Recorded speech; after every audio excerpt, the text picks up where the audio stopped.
Here today in the hunt for some snacks, some midday snacks, some whatever type snacks, and now this might just be false advertising, but nonetheless, they seem to be a hit. So let's scan a couple and see what happens.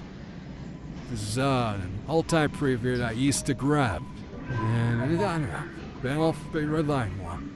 21 out of 100. Huh.